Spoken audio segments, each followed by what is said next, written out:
Bom, voltamos então, né, para a gente prosseguir agora com a metade final dessa quarta palestra. Na metade anterior a gente tinha falado sobre asanas e agora vamos entrar então na parte de pranayama. Assim tratamos do obstáculo do corpo considerado como estático. Vamos agora voltar nossa atenção para a conquista do seu aspecto dinâmico. Então aqui ele vai começar agora a discorrer sobre o pranayama. É sempre agradável tratar de um assunto como o pranayama. Pranayama significa controle da força. É um termo generalizado. No sistema hindu, há muitos substratos sutis das várias energias do corpo que receberam nomes e propriedades. Não proponho tratar de todos eles. Existem apenas dois que tenham muita importância prática na vida. Um deles não deve ser comunicado ao público em um país podre como este. O outro é o bem conhecido controle da respiração. Isso simplesmente significa que você arranja um cronômetro e escolhe um ciclo de respiração e inspiração do ar. Ambas as operações devem ser feitas o mais completamente possível. O sistema muscular deve auxiliar ao máximo na expansão e contração dos pulmões. Quando vocês tornarem esse processo lento e regular, por exemplo, 30 segundos expirando, soltando o ar, e 15 segundos inspirando, puxando o ar, vocês podem adicionar alguns segundos em que o ar é retido dentro ou fora dos pulmões. A propósito, dizem que a operação de expiração deve durar cerca de 2 vezes mais do que a de inspirar. A teoria é que expirar rapidamente pode trazer uma perda de energia. Eu acho que isso faz algum sentido. Existem outras práticas. Por exemplo, poder-se-ia tornar a respiração mais rápido e superficial possível. Qualquer boa prática provavelmente produzirá seus próprios fenômenos, mas de acordo com a tese geral dessas palestras, acho que será óbvio que a prática apropriada terá como objetivo manter a respiração por um período tão longo quanto possível, porque essa condição representará a máxima aproximação possível da completa quietude do aparato fisiológico.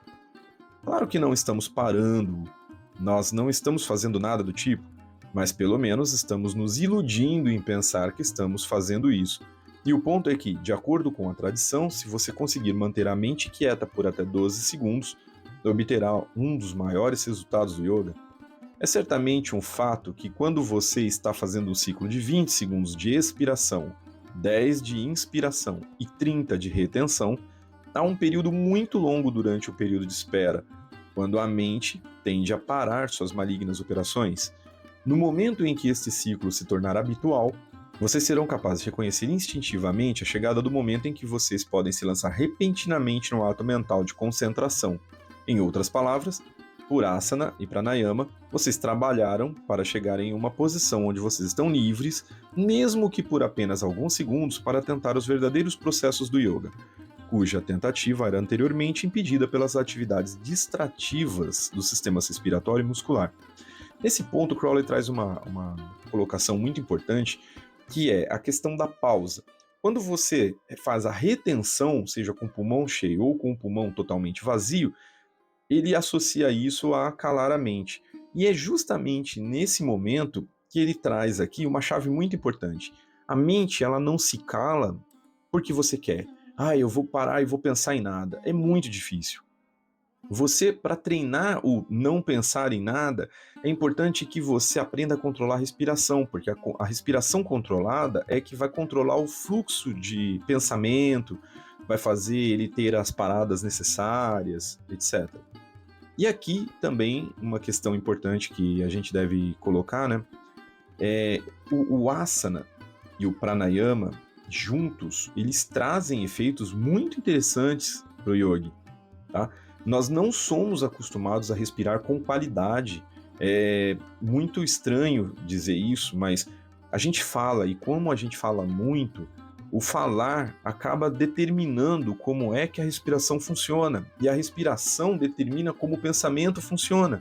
Então percebam que até mesmo a forma como alguns nativos de alguns países pensam tem ligação com a fala deles, tem ligação com o idioma deles, porque exige pausas e respirações diferenciadas. E por isso muitas ordens monásticas também optam pelo voto do silêncio. Porque quando você faz um exercício ou faz um voto de silêncio e fica sem falar absolutamente nada por um número de horas, você só vai respirar naquele número de horas e você vai perceber que os seus pensamentos mudam Como coisas, insights importantes ou clareza de problemas solucionados vêm à mente? Faça um teste, é bem interessante, tá? E aí? Sim, pranayama pode ser descrito como diversão pura e agradável. Ainda com pouco tempo de prática, é quase certo que coisas começarão a acontecer. Embora isso, lamento observar, seja diversão para vocês, mas seja morte para o yoga. Os resultados físicos clássicos do pranayama são geralmente divididos em 4 etapas. Transpiração. Esta não é a transpiração comum que advém do exercício violento. Ela tem propriedades peculiares e não vou lhes dizer quais são, porque é muito melhor que vocês realizem as práticas, obtenham a experiência e venham até mim com a informação vocês mesmos. Desta forma, vocês saberão que alcançaram a coisa certa, ao passo que, se eu lhes dissesse agora, vocês provavelmente a imaginariam. Segundo, rigidez automática. O corpo fica imóvel como resultado de um espasmo. Isso é perfeitamente normal e previsível. É costumeiro fazê-lo com um cachorro.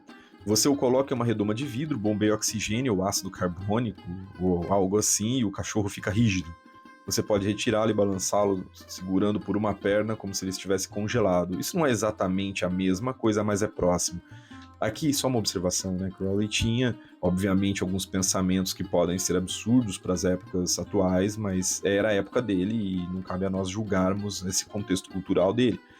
Uma coisa importante de se dizer aqui é que, em exercícios prolongados de pranayama com ciclos muito longos, por exemplo, uma inspiração por minuto, ou seja, você inspira em 30 segundos, retém em 30, expira em 30, retém em 30, ou seja, durante 1 minuto você só inspirou uma vez. No meu caso, por exemplo, com a minha Smart Band, eu consegui medir em torno de 40 batimentos cardíacos por minuto.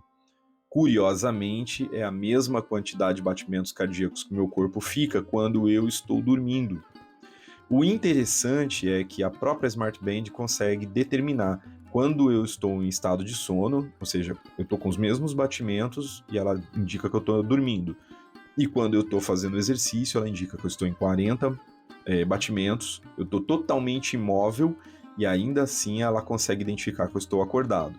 Uma curiosidade para vocês de como o pranayama vai atuar em cima de todo o corpo de vocês, né? Os homens da ciência são terrivelmente deficientes em todas as investigações por terem sido treinados para ignorar o incomensurável.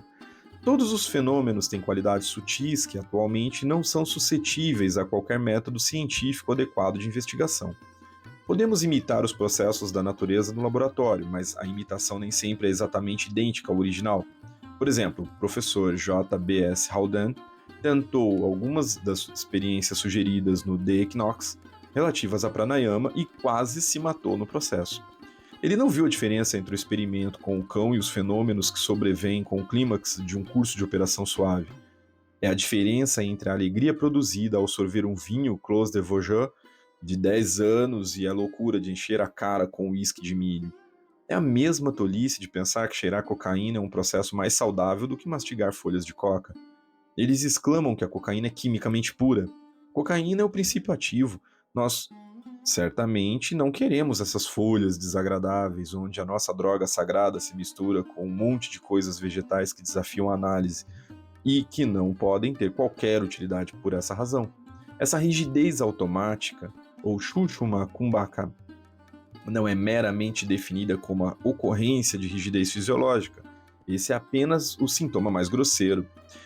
Uma observação aqui, quando Crowley traz essa questão da cocaína, é porque ele era usuário contumaz de cocaína até o fim da vida dele, mas é de suma importância a gente frisar aqui que na época dele a cocaína era inclusive prescrita por médicos e era tida como um fármaco.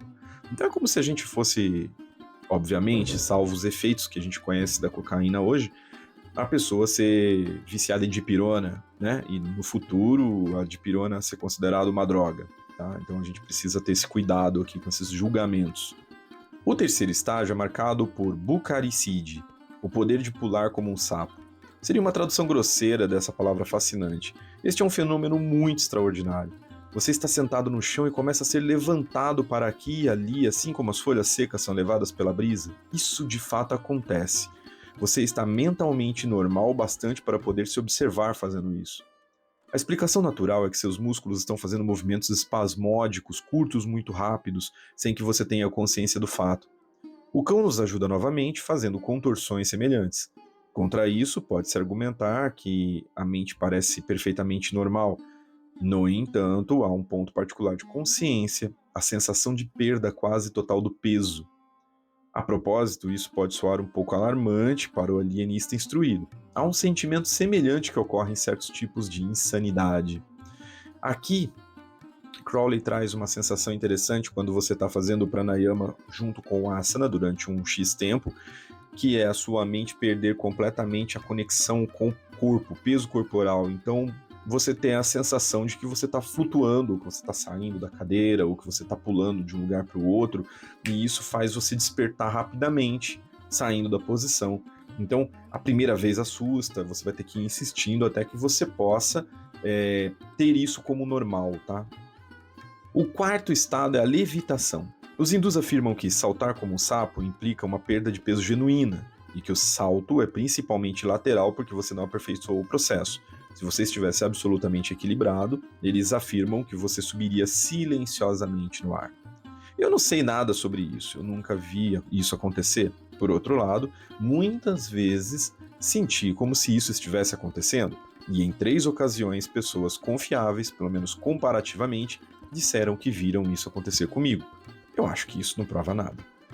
Essas práticas, asana e pranayama, são em certa medida mecânicas, e nessa medida é possível a um homem de extraordinária força de vontade, com muito tempo livre e sem empecilhos, fazer boa parte do trabalho do yoga até mesmo na Inglaterra. Mas eu devo aconselhá-los a se ater estritamente à preparação puramente física e de modo algum a tentar as práticas de concentração propriamente ditas, até que ele seja capaz de adquirir um ambiente adequado. Mas que ele não imagine que, ao fazer essa indulgência excepcional, defenderei quaisquer maneiras desleixadas. Se ele decidir fazer, digamos, 15 minutos de asana 2 vezes por dia, aumentando para 1 hora 4 vezes ao dia, e pranayama na mesma proporção, tem que se dedicar a isso. Não se deve permitir que nenhum coquetel, partida de futebol, funeral de conhecidos interfira com a rotina. O regime, a aquisição do hábito do controle é uma coisa muito mais importante do que qualquer mero sucesso nas próprias práticas. Eu preferiria que vocês oscilassem pela hora inteira marcada do que permanecessem imóveis por 59 minutos. O motivo disso só será aparente quando chegarmos à consideração do yoga avançado, um assunto que pode ser adequadamente tratado em uma segunda série de 4 palestras, apenas por pedido especial, e espero sinceramente que nada disso aconteça. Antes de propor um voto de agradecimento ao palestrante por sua exposição extraordinariamente brilhante desses assuntos tão difíceis, eu gostaria de acrescentar algumas palavras sobre o assunto do Mantra Yoga, porque este é na verdade um ramo do pranayama, e um que é possível praticar bastante bem neste país. Eu descrevi o suficiente com exemplos na parte 1 do livro 4. Só preciso dizer aqui que seu uso constante dia e noite, sem um momento de cessação, é provavelmente um método tão útil quanto se poderia encontrar de preparar a corrente de pensamento para assumir uma forma rítmica, e o ritmo é a grande cura para a irregularidade. Uma vez estabelecido, nenhuma interferência o impedirá. Sua própria tendência natural é desacelerar, como um pêndulo, até o tempo parar. E a sequência de impressões que constitui nossas apreensões intelectuais do universo é substituída por aquela forma de consciência ou inconsciência, se vocês preferirem, não que qualquer um desses dê a menor ideia do que se entende por isso, que é sem qualquer tipo de condição e, portanto, representa perfeitamente a consumação do yoga. Então, quando Crowley fala sobre o Mantra Yoga, ele fala sobre a prática que se tem, né? Por exemplo, a linha Vaishnava tem o mantra Hare Krishna, Krishna Krishna, Hare Hare, Hare Rama, Rama Rama, Hare Hare. E outras linhas vão ter outros mantras, ou cada linha tem vários mantras, né? Por exemplo, o mantra de Shiva, Om Namah Shivaya. E aí eles usam, tá? Japamalas, esse daqui é produzido por mim mesmo, para mim, com a minha utilidade, com o meu número de contas, que seria 93 por acaso, onde o discípulo, né, ou o adepto da prática, geralmente de Bhakti Yoga, faz o mantra, um mantra por bolinha, e ele vai girando as bolinhas e fazendo mantra. E aqui Crowley nos traz que essa prática do mantra yoga é uma forma de pranayama. E veja que eu agora relaciono com aquela fala anterior que eu fiz, que quando a gente fala, a gente respira de modo alterado. Então, quando você canta, você respira de modo alterado. Quando você faz mantra yoga, você também faz uma forma de pranayama. Tá bom? Espero que tenham gostado dessa palestra. Amor é a lei, amor sob vontade. Valeu!